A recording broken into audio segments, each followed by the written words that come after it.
Hi, welcome to Quilting with Lori. My name is Lori Dickman, and today I'm going to be sharing with you how you can use triangle templates, some of which you probably have in your studio already. I'm going to show you how to take those triangle templates and create some beautiful Christmas tree quilts, table runners, placemats, whatever you choose to make with them. I'm also going to share with you how you can take those triangle templates and create the end units that you need to square off the end of each of those triangle rows.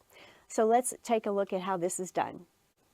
So let's take a look at this quilt here behind me. This is my Oh Christmas tree pattern, and this particular tree, I wanted it to be a wall quilt, so it's a pretty good size. When you're putting your Christmas trees together using the triangles, you're simply going to identify how large you want it and then how many triangles you're going to put in the rows. What I have done here, I have a total of 15 triangles in this bottom row. 13, 11, 9, 7, 5, 3, and 1. So that's how I have put mine together. You could certainly make a smaller tree. Let's say you just wanted the tree to be this size, and you're going to start out then with a total of 7 triangles as the base, and then 5, 3, and 1. And then for your background, you could simply use plain background fabric if you wanted, but I wanted to add more texture and interest to mine. So my background is made of triangles. They're all rows of triangles, and they're 3 different cream with a gold glittery background. So it's a very pretty Christmas quilt that I really enjoy hanging. Now let's take a look at how these are cut, how they can be sewn together very simply without Y seams. It's all done with straight seams, really simple. And also the tree trunk was simply just 2 rows of brown triangles. There's 7 brown triangles here and 5 here. Let's see how this is done. Okay, so whenever you're cutting triangles from fabric, what you want to do with any template that you're using is measure the height of that template. And the measurement on this one is actually 9.5. The measurement on this one, I believe, is 9. The height on this star maker is 12 if you used the whole thing. The height on this clear view triangle, I believe, is 10 if you used the whole thing. And of course, there are other lines that you could use, so you could use it to make a variety of different size triangles. So let's take a peek at how you lay your fabric out to cut it. So I've simply cut a strip that's 9 inches wide, because that's what I'm going to use to make my Santa placemat with, which is what I'm going to show you here in a minute. And now I'm going to start by showing you with this old ruler. I've had this for a long time. It's a 1988 Marilyn Downey Cutting Edge Quilt Designs out of Seattle, Washington. So this is a very old ruler. But if you'll notice on this ruler, there are 3 lines in the center. The center line, of course, is right up and down the center, and then there's a line on each side, 1/4 of an inch on each side of that line. And this is very helpful because that's how you're going to be able to create your end units. When you're cutting your triangle, you're typically going to lay it on your strip of fabric. Always make sure the bottom of the triangle is lined up perfectly with the bottom of the fabric. And then you're simply going to cut along the edges here. But with each row of triangles, you do need a left-facing end unit and a right-facing end unit. And as long as you have your fabric folded, either right sides or wrong sides together, it doesn't matter, you're creating a right side and a left side facing unit in one fell swoop. So let's show you how you do that. For this particular template, I'm simply going to bring my template over here to the end, and you'll notice I'm lining up this 1/4 inch seam allowance on the very edge. This center line here will be the stitching line, and of course this side already has its 1/4 of an inch seam allowance included, and we'll simply cut right there, and that will produce a left and a right end unit. And what I mean by that, if you look at this, Missouri Star actually creates templates that have the end units, or the wings, if you will. And it helps you to be able to completely square up the end of the row.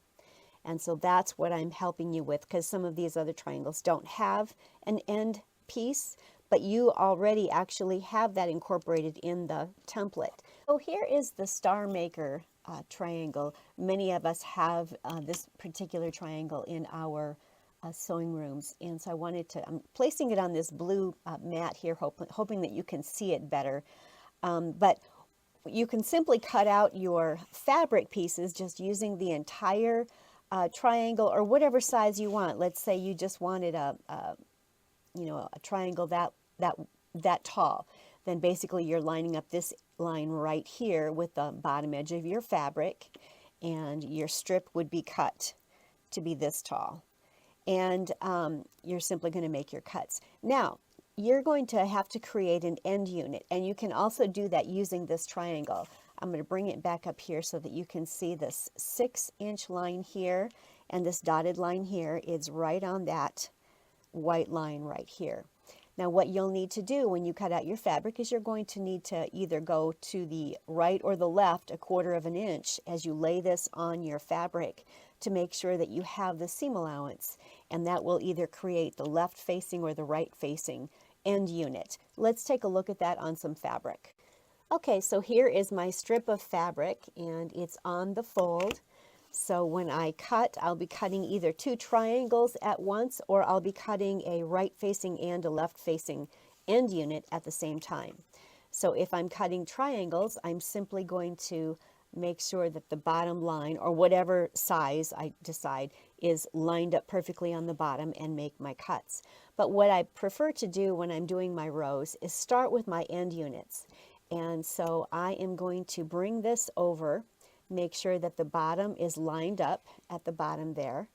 And you'll notice here that there's 1/4 of an inch mark here, and this is over 1/4 of an inch.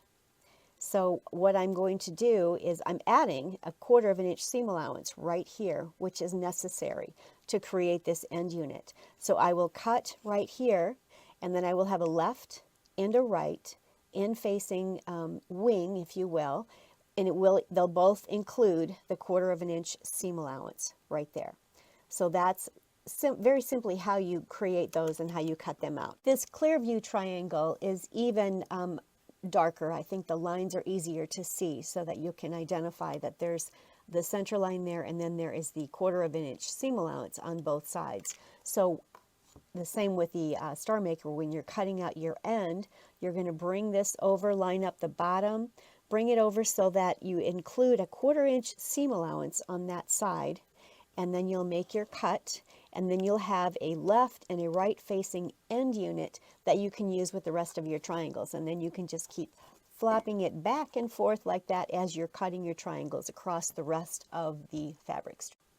So I'm actually going to go ahead and cut some of these units out for you today. I'm going to use these small, these are the wedges, the wedge templates from Missouri Star. This is the simple wedge template, and this is the wing template that would go with that.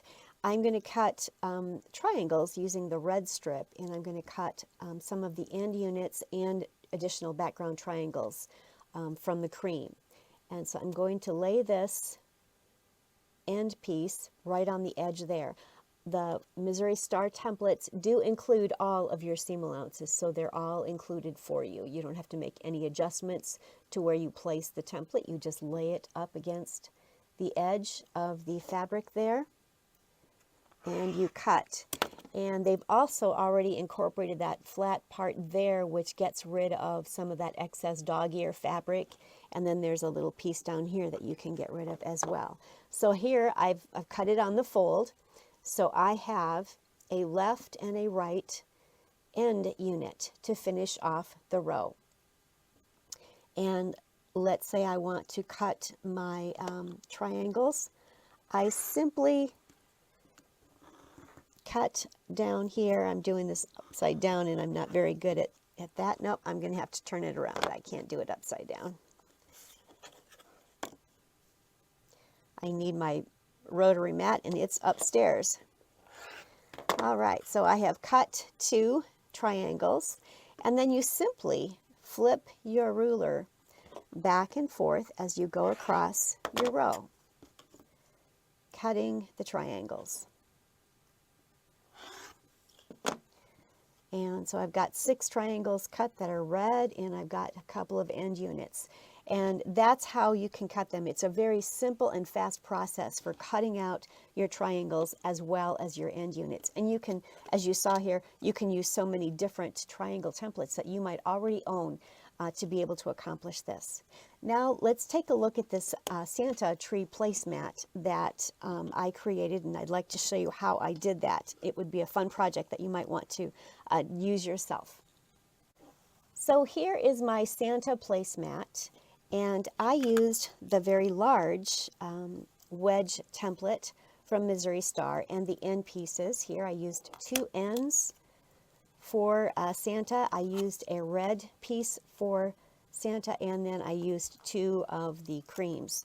And I actually used plaids, and I don't know that I'd recommend plaids because it's basically impossible to get them to line up properly, and I'm not so worried about it for the placemat, but if that bothers you, you might want to go with something that does not have a nap. Definitely find a fabric that does not have a nap that you have to line up.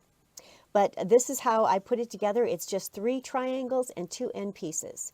And let me show you how I cut those. Wing piece has all of its seam allowances included, so I don't need to take anything else into account. I just need to go ahead and line it up on the fabric. I've lined it up at the bottom and along the edge there, and I am simply going to cut that out and cut off this little tail here. Now I've got my 2 wings that I'm going to need for this placemat. Now I do need 2 creams, as I had shared with you. So I'm just going to simply line up the triangle unit itself right there and cut down the side there, and I have 2 creams. So I needed those. That's what I've got. Now let's go to the red. I simply grabbed a 9-inch red square from my stash because that's all I really need for Santa. And so I will go ahead and cut his body out with 1 triangle. And again, I'm going to flip it around because I'm not good at cutting down the wrong way. There we go. Okay, so we have excess fabric, which I'll put over there. So here is Santa's body. Here are the background triangles. Here are the end pieces. And that is what I used for the inside section of my placemat. Now the other pieces that I used, I grabbed some ribbon, some black ribbon, and that I put across this part of him. I did all of the embellishment on this center triangle before I sewed them all together. And there is a gold glittery rickrack that I added, so that's going to be attached right there. I'll stitch that down when I get to the sewing machine. Another thing that I did is I took some lace.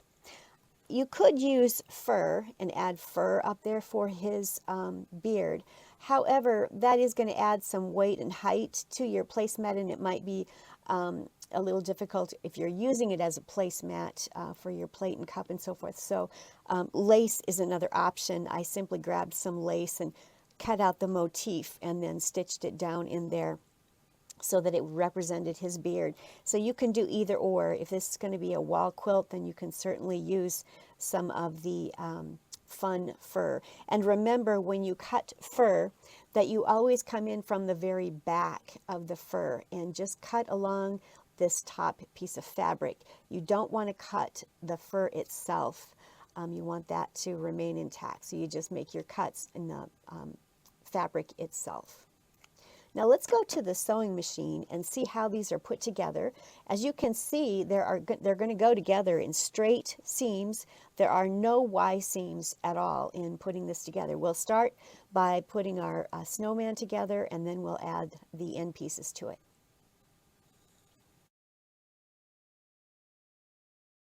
So here are the pieces to my Santa placemat using the triangles and the end units. And the Christmas tree quilt goes together the same way. You're simply putting together rows, and you're going to want to use a design wall to identify where to place all of the triangles to create your Christmas tree or to create your trunk and also your background. And in the case of my placemat, there's only one row, which consists of Santa, 2 backgrounds, and 2 end wings, which are also background fabrics. And we're simply going to sew them together in straight seam allowances. But before I do that, I want to take care of Santa and add his embellishments. So I think I'll add his beard here using this lace, and I will add this black belt using the ribbon and the glittery rickrack. And I'm going to go ahead and pin this. So I finally got everything pinned on there. Now I'm simply going to stitch it down. I'm going to just simply stitch across the rickrack using a straight machine stitch, and then I'm going to baste this on the side and then stitch across the top and baste it down the bottom. You could also stitch across the bottom here if you want to make sure that it's completely secure. I'll go ahead and do that and I'll be right back. Down Santa's beard and Santa's belt, I'm just going to trim it up even with the triangle here. And then we can actually start sewing the triangle units together to create the base of the placemat. I'm going to start with the end piece here, and I'm going to flip it over the top of the cream colored background triangle that's next to it. And you're going to notice that there are going to be some dog ears that kind of hang out. On the back you'll see there's a dog ear there. That's correct, that's fine. And then down here there's going to be a dog ear on that side as well. It's kind of hard to see them, but that is fine. And you're going to be sewing a 1/4 inch seam allowance, so I'm going to put this under the machine.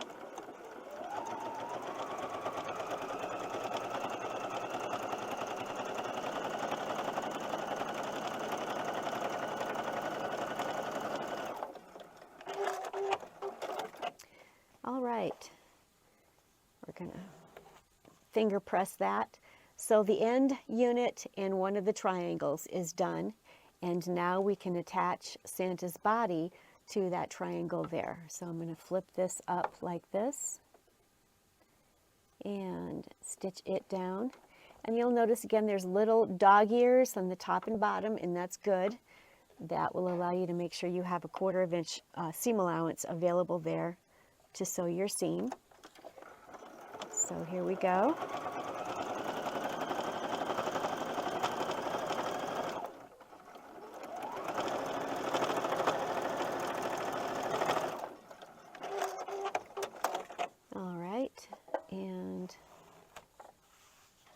So there's the left-facing end piece, the upside-down triangle. Here's Santa.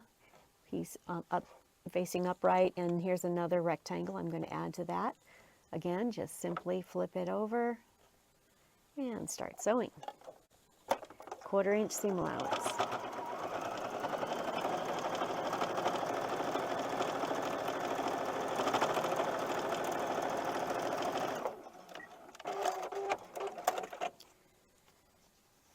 Just as simple as that.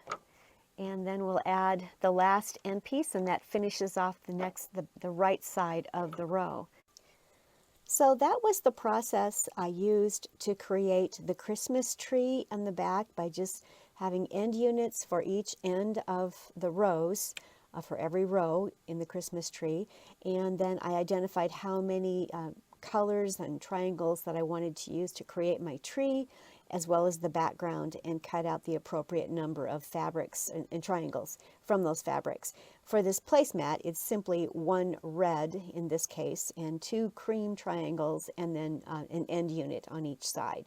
Very simple, very fast. As you can see, there's nothing to it. It's completely straight seams.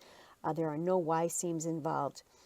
And you can really be creative and do a lot. I added some embellishment to this. You might just want to simply use a Santa fabric for this section of the placemat, and then some greens and some nice Christmas background. For this particular placemat, I used the large simple wedge template from Missouri Star, and it has a corresponding wing, which ends and it's an end piece that finishes off every row. They also have these available in the small, and I do inventory some of these templates out on my site, and I did use the smaller set to make the Christmas tree. And as I shared with you earlier today, you can use any triangle template that you might have. And this Clearview triangle does have a nice dark line here, which shows you where your left and right end pieces would be, and then it includes a 1/4 inch seam allowance on each side of that, so you know exactly where to place this template on the end of the fabric to be able to create a left and right wing that you're going to need to finish off the rows. So for my placemat, it's not bound yet. I just finished quilting it this morning.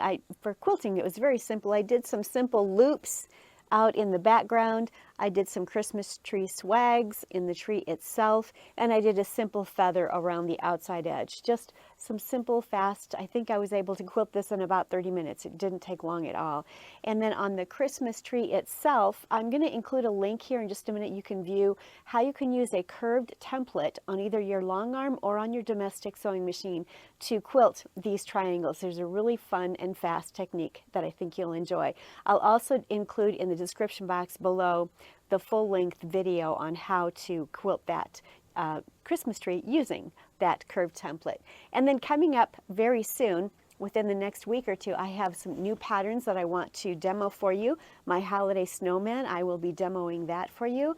Also my penguin party and my lacy trees patterns that I'll be demoing for you. So make sure that you subscribe and stay tuned for those. You want to be sure that you're notified when I get those new videos uploaded. They're lots of fun and I think you'll enjoy, including those patterns for your holiday decor. Thank you so much for stopping by. Have a great week and happy quilting.